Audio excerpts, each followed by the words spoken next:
सबसे पहले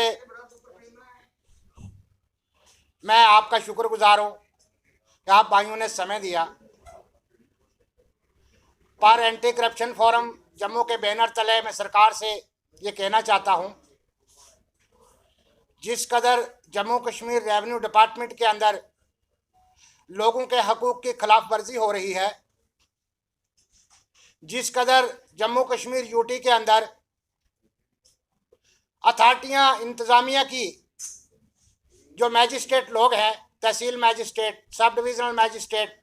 ज़िला मैजिस्ट्रेट या डिविज़नल मैजिस्ट्रेट, जिस कदर इन अथॉरिटियों के पास हर आदमी के हकूक़ की खिलाफ वर्जी हो रही है, ये सारी खिलाफ वर्जी बड़े पैमाने पर करप्शन की बिना पर जो चल रही है, जिसमें अथॉरिटियों की नाकारा कारीगर्दगी की वजह से लोगों का जो जीना महाल हुआ है, उसमें किसी भी नागरिक को आए दिन टार्चर किया जाता है करप्शन की बिना पर। हर एक फैमिली खतरे में इसलिए पड़ी है, रेवेन्यू डिपार्टमेंट के अंदर जितने भी मोटेशनें बनाई जाती हैं, अगर कोई नागरिक अपना विरासती इंतकाल करवाना चाहता है, उसका फादर मर चुका है, तो उसके नाम, बच्चों के नाम कई सालों तक वो प्रॉपर्टी जो है उसके नाम मोटेशन नहीं होती। चाहे जितनी मर्जी एप्लीकेशनें कर ले, चाहे जितने मर्जी कोर्ट ऑर्डर ले आए, जब तक रेवेन्यू के गवर्नमेंट ऑफिसरों को मिली भगत की बिना पर करप्शन की हिस्सेदारी नहीं मिलती। जितने भी कोर्ट ऑर्डर हैं पब्लिक प्रॉपर्टी को बचाने की खातिर, चाहे टेंपल को बचाने की खातिर हो, मस्जिद को बचाने की खातिर हो, ग्रेव यार्ड को बचाने की खातिर हो, पब्लिक पाथ को बचाने की खातिर हो, किसी पब्लिक प्रॉपर्टी को बचाने की खातिर हो, हाई कोर्ट के और सुप्रीम कोर्ट के ऑर्डर भी तब तक इम्प्लीमेंट नहीं होते टाइमली, जब तक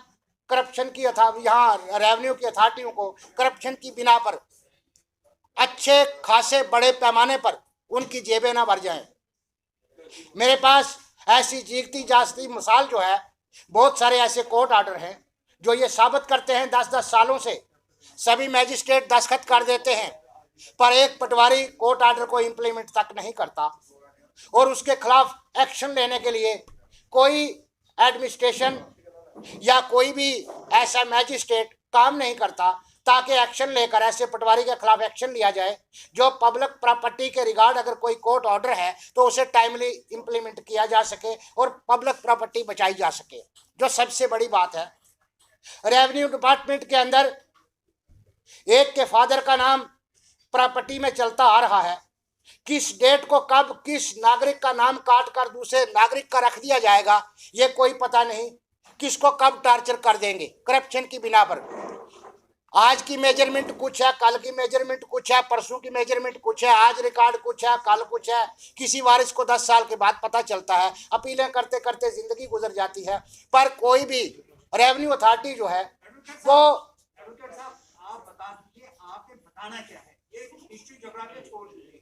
सीधे शब्दों में बता दीजिए किस डिपार्टमेंट में कितना करप्शन है, कहाँ पे करप्शन है, आपके पास क्या एविडेंस है। रेवेन्यू डिपार्टमेंट के पास जितने भी एविडेंस हैं, हमारे पास जो सारे जीते जागते सबूत हैं, वो ये साबित करते हैं। हमारे पास एक मिसाल है, मिस्टर उमेश गुप्ता जी। उमेश गुप्ता जी के जो वालिद थे, उनकी अपनी प्रॉपर्टी कटरा में, तहसील कटरा के अंदर मौजूद थी, जो कई सौ साल पुरानी प्रॉपर्टी है। और ये कानून कहता है साझी प्रॉपर्टी के ऊपर एक वारिस दूसरे वारिस की प्रॉपर्टी पे कोई कब्जा नहीं कर सकता। पर करप्शन की बिना पर तहसील कटरा के अंदर मिस्टर उमेश गुप्ता जो अपने बाप दादे की प्रॉपर्टी का जो वारिस है, जो साझी प्रॉपर्टी है, कानून के दायरे में कोई भाई लंदन में हो, बम्बे में हो, सऊदी में हो, फौज में हो, पुलिस में हो, वो 10 साल के बाद भी जाए उसकी पोजीशन बरकरार रहती है। और तहसील कटरा में मिली भगत की बिना पर बाप दादे की प्रॉपर्टी में एक भाई को वहां की पोजीशन की रिपोर्टें देते हैं, दूसरे भाई को रिपोर्टें और डॉक्यूमेंट नहीं देते, कहते इसका कब्जा नहीं है। हम कहते हैं अगर आपने सब वारसों की जायदाद एक बंदे के नाम माटी केज करवाई है, आपके पास वो कौन सा कानून था तहसील कटरा में सारे वारसों की जायदाद बाकी की वाले वारसों की एब्सेंट में आपने वो मतलब है रेवेन्यू वालों ने मिली भगत से एक बंदे के फेवर में डॉक्यूमेंट बना के सारी प्रॉपर्टी आपने माटी केज करवा दी। एक नागरिक को आप कहते हैं हमारे पास सारा रिकॉर्ड है और दूसरे नागरिक को कहते हैं इस प्रॉपर्टी का रिकॉर्ड ही नहीं है, लट्ठा ही नहीं है। जबकि उमेश गुप्ता जो नागरिक हैं